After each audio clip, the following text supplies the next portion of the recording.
Estamos de vuelta, gracias por su preferencia, por continuar con nosotros en esta tan agradable plática con don Jorge. Y bueno, ya cerrando este tema, el tema de la novela, su primer novela, estaba diciéndome precisamente donde viene una descripción que es escritor tardío, empezó ya un poco tarde, pero es increíble todo lo que está haciendo, porque al final de cuentas está dejándonos algo. Todo lo que ha escrito se ha dado en su tierra natal, en Oaxaca. Sí, básicamente.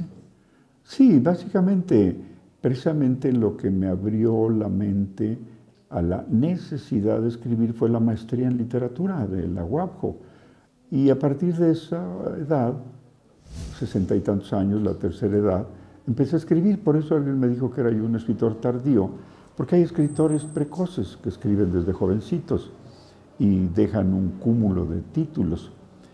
Pero también yo creo que básicamente el ejemplo de Juan Rulfo, del cual mi primer libro editado se llamó Obsesión por Juan Rulfo, escribo crítica literaria, hago crítica de varias obras conocidas, pero Juan Rulfo es un fenómeno mexicano muy interesante, porque se conocen solo dos obras fundamentales: un libro de cuentos, El Llano en Llamas, y su novela La Única, Pedro Páramo.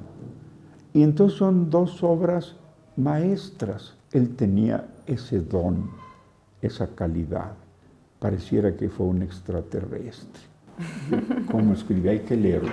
Recomiendo, por favor, lean Llano en Llamas. Es una serie de cuentos de gran raigambre mexicana. Y lean, por favor, Pedro Páramo. Es una novela inolvidable. Es donde empiezan a hablar muertos con muertos. Es donde vivos hablan con las ánimas. Es algo interesantísimo. Y él, como otros, lleva el lenguaje popular de su región, el Bajío, por allá por Guadalajara, lo lleva a la literatura. Es una cosa muy interesante. Igual que mi viejo amigo ya fallecido, el gran cuentista mexicano Heraclio Cepeda, que murió el año pasado, y él lleva el lenguaje de su región, Chiapas, a sus cuentos, lo lleva a la literatura. Igual, por ejemplo, que el Dante, al escribir la comedia, lleva el idioma toscano popular a la literatura, y ahí nace fundamentalmente el idioma italiano. Y qué decir de Cervantes, que escribe tal como habla la gente, y lo vuelve a leer uno y no se ha cambiado una coma. Ahí no se le puede cambiar a una obra tan sólida como esa. Entonces, pues, ese libro que le dediqué a Juan Rulfo, hice el análisis de la obra de mi gran amigo Heraclio Cepeda y de otros, fue mi primera publicación. Se llamó Obsesión por Juan Rulfo y creo que fue por allá del 2004. Sí. Y posteriormente también escribí un libro de cuentos. A veces me da por lo fantástico, no precisamente ciencia ficción, sino lo fantástico. Y escribí 10 cuentos fantásticos. El libro se llamó La moneda de Dios, 10 cuentos fantásticos. Y algunos son bonitos, me los han calificado de interesantes, y yo lo vuelvo a leer y me gusta. Y luego, aunque tengo la escritura también en la computadora, sigo corrigiendo y corrigiendo, que es otra cosa. Un libro nunca se acaba de corregir. Es increíble. Llega un momento mágico en que dices, ya está, y es cierto. Cuando llega ese momento, ese libro ya debe ser intocable. Y hay gentes todavía que se han atrevido a querer completar, por ejemplo, obras de Jorge Luis Borges, el gran escritor argentino. No. Ya son obras del canon, del clásico, que ya no se deben tocar. Es un absurdo. ¿Quién se atrevería a tocar ahorita o a continuar 100 años de soledad. Ya no puedes. Ese torrente de personajes que nos lanza Gabriel García Márquez es increíble. No sé cuántos personajes tiene, creo que más de 100. Esa es la característica de la novela.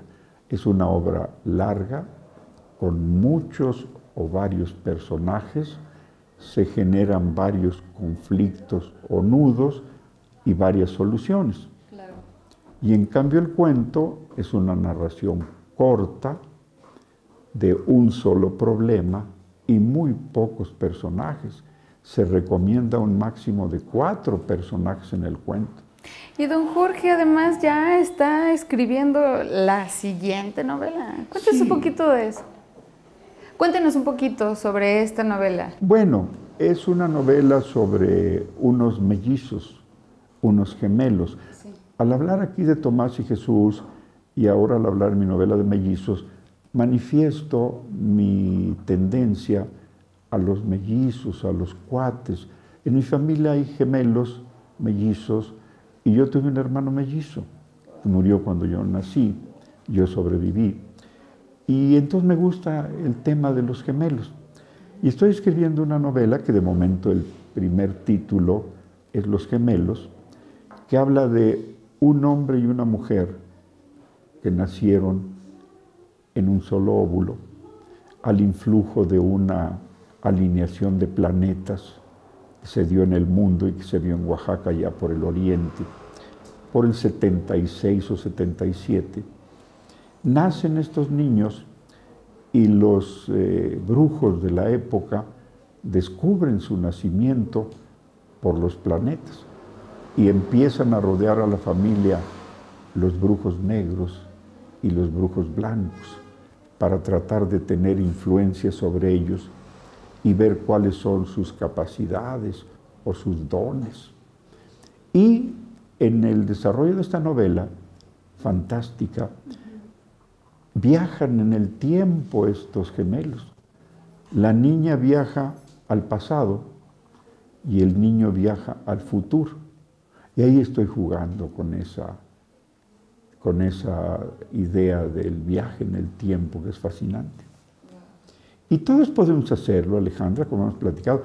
Hay que recordar que nosotros, al nacer, todos recibimos 3 dones del Altísimo o de una fuerza de la naturaleza, y son un templo carnal donde habitar. Nos dieron una mente en la que reside la memoria, la inteligencia y el libre albedrío del que habla el cristianismo.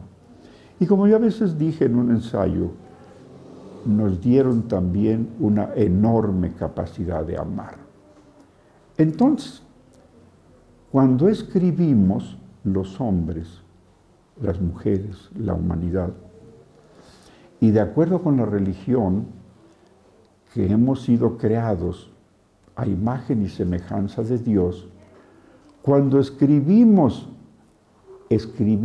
a imagen y semejanza de Dios y creamos personajes, creamos situaciones, los llevamos al éxtasis del amor, los llevamos a la muerte o los arrastramos a la tragedia.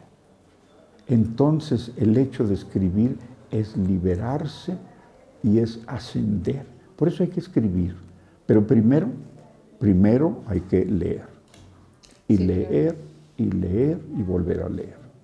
Y además también platicábamos, don Jorge, que le gusta la pintura. Me gusta, sí. Aquí es su sala de juntas, también tienen aquí sus libros. Tiene pinturas de oaxaqueños. Sí. Mire, por ejemplo, la primera que tenemos ahí al frente es la de Erasto León Zurita, sí, que fue un gran pintor de San Bartolo Coyotepec, murió prematuramente, lo descubrió la esposa de don Rodolfo Brena Torres y llegó a niveles insospechados, tiene unos óleos bellísimos. Y luego tengo una de Germán Orduña, que ahorita está escribiendo en España, acaba de exponer aquí en Oaxaca. Sí. Y aquí 2 de de este chico Raúl Baños. Mira, por cierto, la del centro es la pintura que fue la portada de mi libro La moneda de Dios. Y aquí tenemos la de uno de los Santiago, que es una batalla imaginaria muy interesante. Acaba de morir también. Y aquí del otro lado está una del inolvidable Juanito Alcázar, este gran pintor oaxaqueño. Y tengo fotografías de un pintor que se llama Vittorio, que anda fotografiando a Oaxaca. Y el hombre que está ahí, el chamán, lo tomé como tema para uno de mis cuentos. A la entrada tengo algunas obras del maestro Andreacci, que ahora está siendo un escultor formidable. Hay que ver la libélula, el toro, el pegaso. En el aeropuerto presentan sus obras, esos juguetes que pinta maravillosos. Sergio Hernández lo tengo a la entrada, ese gran pintor abstracto, pero de un colorido y de una simetría maravillosa. Sergio es un gran amigo mío, lo mando a saludar. Y tengo en casa algunas obras del doctor Toledo.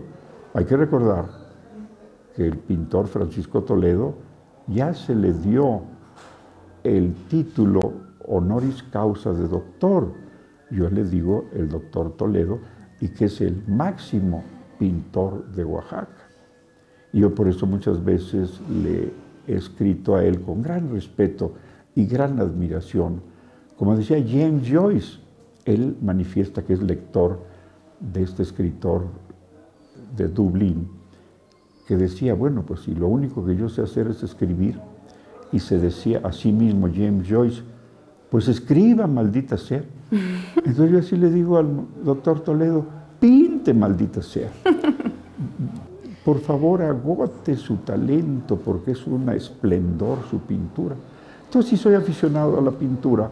Y don Jorge, nos gustaría cerrar con una frase que a usted le guste, con la que usted se identifique. Uy, hay cientos de frases célebres. Podríamos llegar a la de la política de don Benito Juárez, entre los hombres como entre las naciones, el respeto al derecho ajeno es la paz. Me gusta porque significa tolerancia y respeto a los derechos de los demás. Yo respeto a musulmanes, respeto a judíos, respeto a católicos, respeto a protestantes. Porque al fin y al cabo todos creen en un Dios verdadero. Todos creemos en un Dios verdadero. El creador de las cosas como son ahora. Alá, Jehová o Yahvé, Dios Padre, es lo mismo, es un Dios creador. Entonces yo creo en la tolerancia, por eso acéptese que me gusta esa oración de Benito Juárez. Respetar al hombre, respetar sus creencias, porque así viviremos en paz. Don Jorge, pues con esta frase es como cerramos esta gran entrevista, que indudablemente nos las podríamos pasar hablando horas y horas y horas sobre estos temas tan interesantes. Muchísimas gracias por regalarnos este tiempo, por conocer un poquito más a fondo la vida de usted y bueno, a través de sus pantallas que ustedes puedan conocer a don Jorge Martínez Gracida. Muchísimas gracias. Y un poquito más sobre sus libros y sus novelas. Y estamos en contacto. Muchas gracias. Aprecio mucho, Alejandra, tu paciencia, al equipo técnico, al staff. Gracias por su presencia y sobre todo gracias al auditorio por habernos escuchado. Muchísimas gracias, don Jorge. Gracias. Bueno, pues es así como llegamos al final de su programa, la entrevista. Esperamos que les haya gustado y nos vemos en la próxima emisión.